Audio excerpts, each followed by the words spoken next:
every culture that's ever existed has tried desperately to draw upon the life forces of nature, and it's caused the most bloody and horrible blood sacrifices, human sacrifice, somehow to get the heart of what causes life.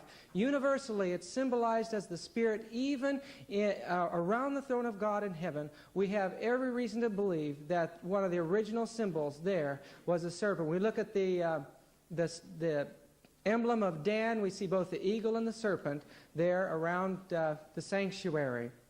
The eagle today stands in a place representing omniscience, but over it, over the whole thing, once the covering cherub was Lucifer. When he came to this earth, he took that symbol of the serpent, the symbol of divinity, and he used it to deceive Adam and Eve. And before that flood came, somehow, through amalgamation and genetics, he made the dragon or the serpent the ruler of that ancient nature world. It was a terrible situation. Every culture of the world has this great winged serpent now, and there's no place that it's found anywhere in nature today. In Egypt, the Scarabito was a symbol of life. The wearing of jewelry was to draw upon these cosmic forces.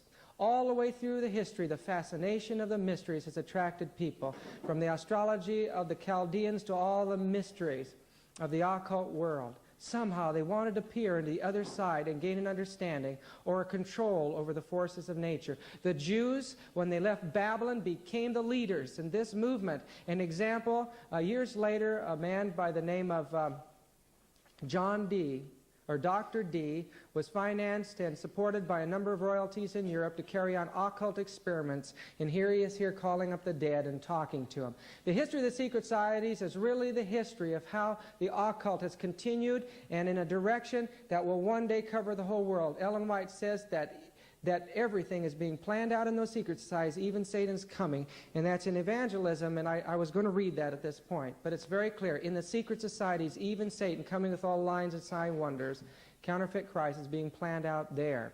But as we look in the old temple of the Templars, we realize that there, even in Catholicism, it was the priests, and in this order of knights, they worshiped the occult. This was the goat of the Baphomet that they kissed in their initiation and then broke the cross and threw it on the floor.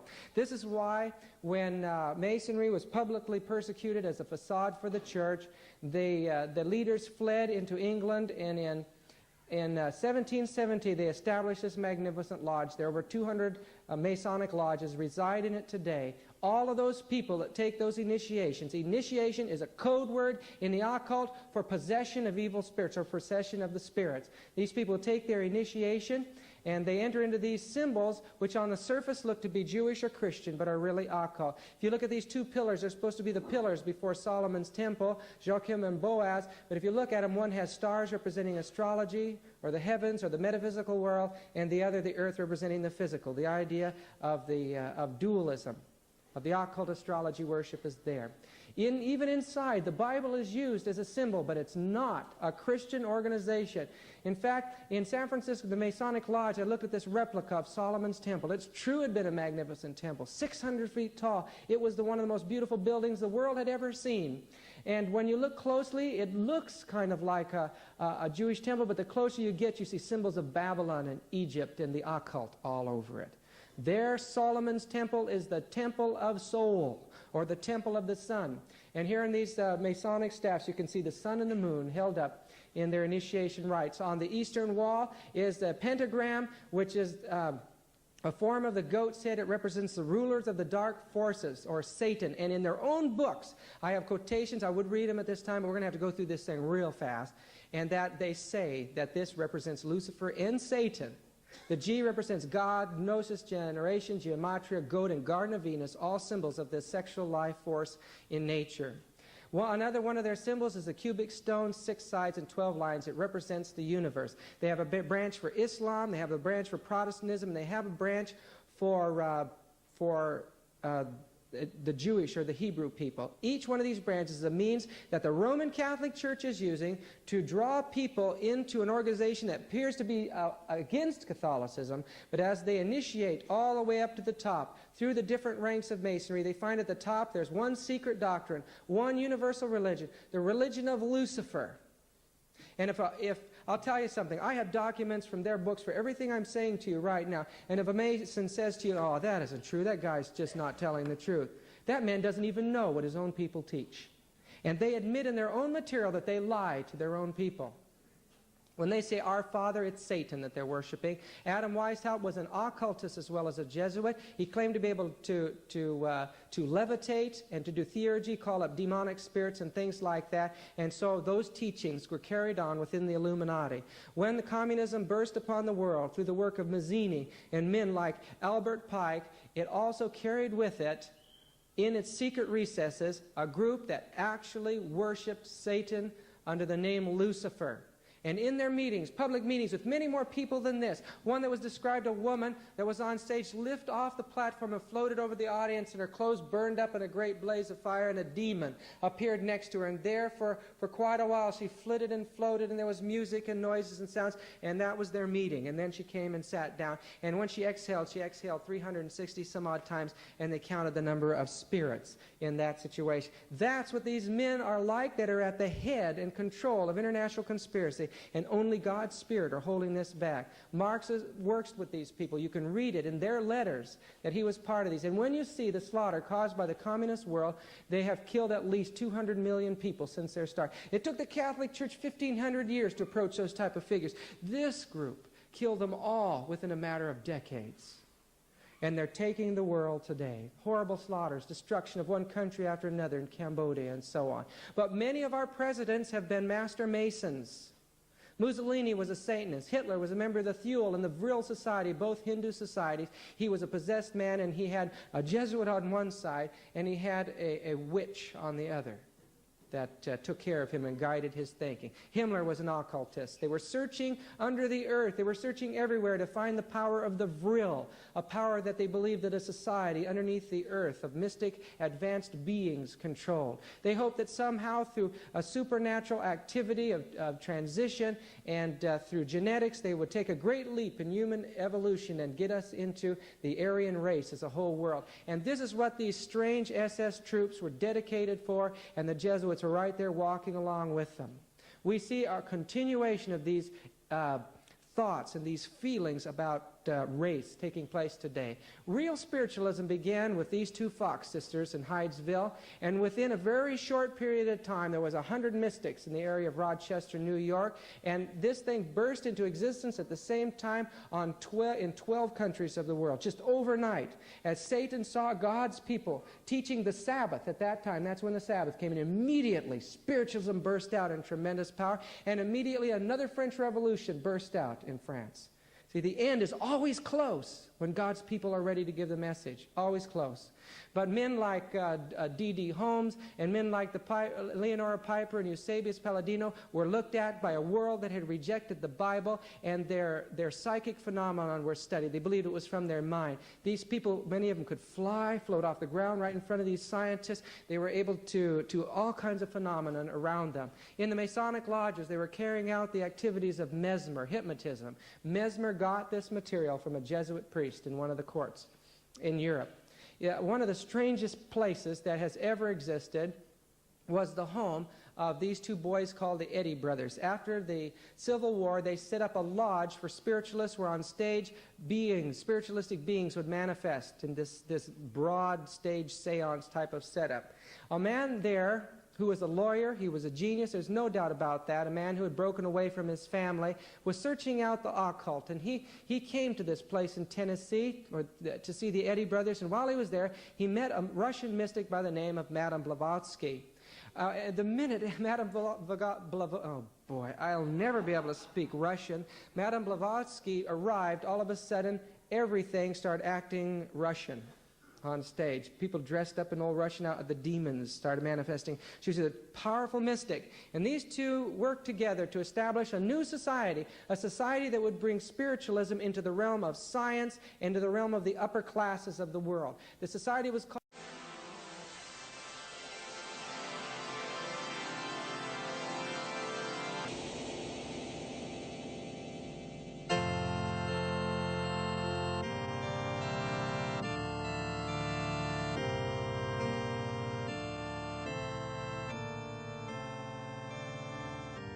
These two worked together to establish a new society, a society that would bring spiritualism into the realm of science, into the realm of the upper classes of the world. The society was called the Theosophy Society, the study of deity, the study of God, or the knowledge of God. And she published a book called Isis Unveiled, which was to present this secret doctrine behind all views. But it wasn't until 1888 that the occult world had the foundation of the doctrines that would be their base for world denomination of the occult.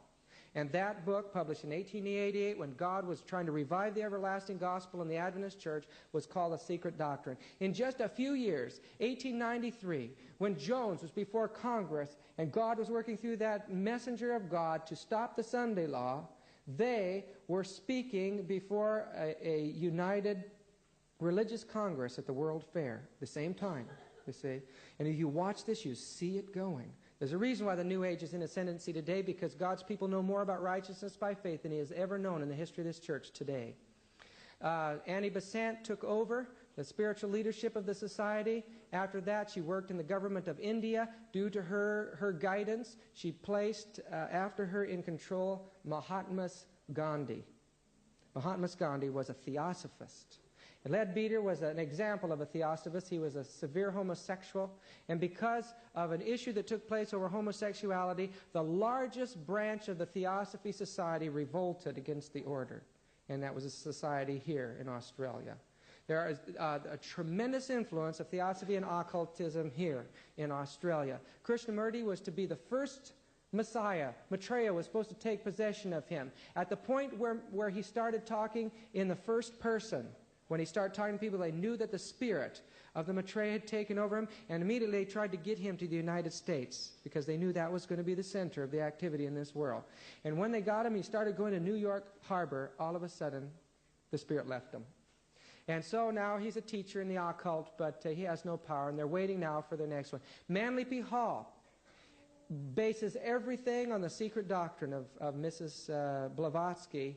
And it's an interesting thing. He's the Masonics' leading qualified writer in the occult sciences. In 1844, a man by the name of Levy was born. This man, first a Christian evangelist and leader, became a leading occultist and claimed that Jesus, when he came to this earth, went to the Orient and learned all, and the East, and learned all of his mysteries. And that one of the Bibles in the New Age is called the Aquarian Gospel of Jesus Christ, describing this. Another branch of the Theosophy Society, another spin-off, was the Arcane School by Alice Bailey. Alice Bailey coined many of the phrases that you hear spoken throughout the world today considering the New Age movement. She is the one, more than any other, that brought the New Age thinking of the occultism around to appearing to be a Christian movement. And Ellen White said it would become more like Christianity until they were hardly distinguishable at the end of time. And largely due to her work, she was a prolific writer. She probably wrote as much as Ellen White. Many of these people under demonic writing did this. But she dealt in the area of spiritualism coming into politics.